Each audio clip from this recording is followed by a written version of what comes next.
Assalamualaikum warahmatullahi wabarakatuh. Perkenalkan, saya Ridho Manunggal, mahasiswa PPG Angkatan 2 Universitas Negeri Malang tahun 2020.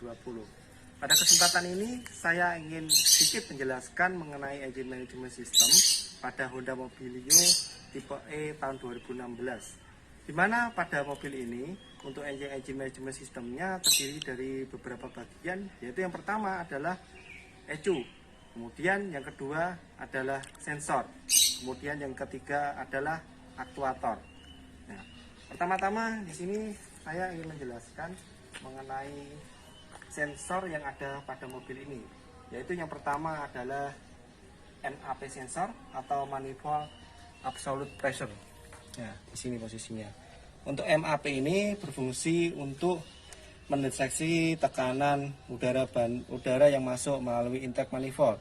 Kemudian di sini ada sensor lagi IAT atau intake air temperatur.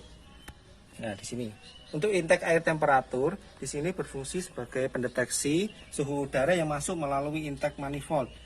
Kemudian selanjutnya adalah TPS atau total position sensor. Nah, di sini untuk total position sensor berfungsi untuk mendeteksi posisi turtle atau bukaan gas yang ada di dalam turtle ini. Kemudian di sini ada sensor lagi yang namanya camshaft position sensor berada di dalam sana. Nah, di sebelahnya camshaft sana, tapi nggak terlihat di sini ya. Nah, saya lanjutkan lagi di sini ada sensor lagi di bawah sana posisinya. Di sini agak ke bawah sini. Ini namanya crankshaft position sensor. Di mana untuk crankshaft position sensor berfungsi sebagai pendeteksi putaran mesin, kemudian tanda saat pengapian, kemudian sebagai tanda saat penginjeksian bahan bakar. Pada Honda Mobilio ini terdapat 3 coolant temperature sensor. Nah, yaitu berada di sini, di sebelah kiri sini, dan di bawah throttle body atau di bawah filter sini. Tidak terlihat ya posisi bawah, tapi ada di situ. Kemudian di sini ada sensor lagi, yaitu knock sensor. Nah, knocking sensor. Nah, di sana posisinya agak ke dalam. Nah, knock sensor di sini berfungsi untuk mengetahui terjadinya knocking pada sistem close loop pengapian. Kemudian mendeteksi oktan bahan bakar juga fungsinya di sini tapi intinya di sini untuk knock sensor adalah mendeteksi knocking yang ada pada mesin ini. Nah, letaknya di sampingnya atau letaknya pada blok silinder biasanya ya, tapi di dalam saya terlihat. Kemudian di sini ada sensor lagi, oksigen sensor yang posisinya di exhaust manifold ini atau O2 sensor. Fungsinya untuk mendeteksi kadar oksigen yang keluar melalui exhaust manifold. Jadi apabila O2 yang dihasilkan saat pembakaran itu lebih banyak, tandanya di sini akan O2 sensor akan mengirimkan sinyal ke ECU yang kemudian diolah dan memerintahkan ECU dan pengapian itu supaya melakukan pembakaran yang lebih sempurna lagi atau menambahkan bahan bakar lagi biar kadar O2-nya itu berkurang. Seperti itu. Untuk O2-nya juga di sini ada 2 O2, 2 oksigen sensor. Yang satunya di dalam sana, di belakang sana. Nggak terlihat dari sini. Kemudian di sini ada juga sensor APP atau aktuator pedal position. Ya, untuk sensor posisi pedal ini berada di dalam kabin. Ayo kita lihat posisinya berada di dalam sini. Berada di pedal. Ya, posisinya di sini. Nah, ini yang namanya sensor APP. Nah, di sini untuk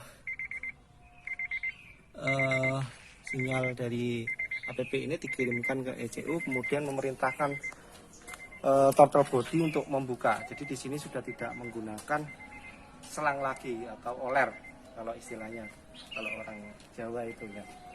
Kemudian untuk sensor yang kami sebutkan tadi, datanya itu semua dikirimkan ke ECU.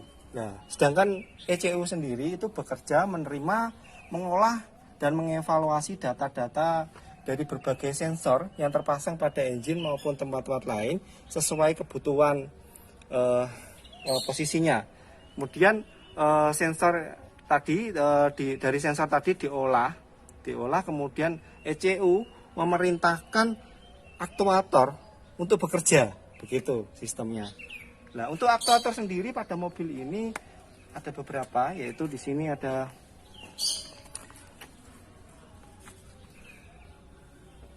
ignition coil atau coil.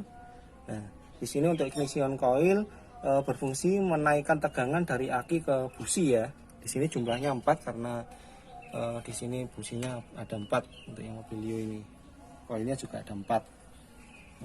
Kemudian di sini ada juga injeksi bahan bakar. Injektor ini namanya ya. Untuk aktuatornya. Berfungsi untuk menginjeksikan bahan bakar ke dalam silinder ya. Kemudian selanjutnya adalah ISC atau idle speed control. Di sini berfungsi untuk mengontrol putaran idle pada mesin. Jadi apabila misalkan kita menyalakan AC, otomatis RPM akan turun. Nah, di sini ISC akan bekerja, dia akan menaikkan putaran idle sesuai dengan standarnya. Begitu. Kemudian di sini selain aktuator yang saya sebutkan, ada lagi aktuator yang berada di dalam dashboard, yaitu relay yang berada di dalam dashboard, relay bahan bakar dan relay yang lainnya, atau relay maksudnya relay pompa bahan bakar. Terus kemudian ada pompa bahan bakar, itu juga termasuk aktuator.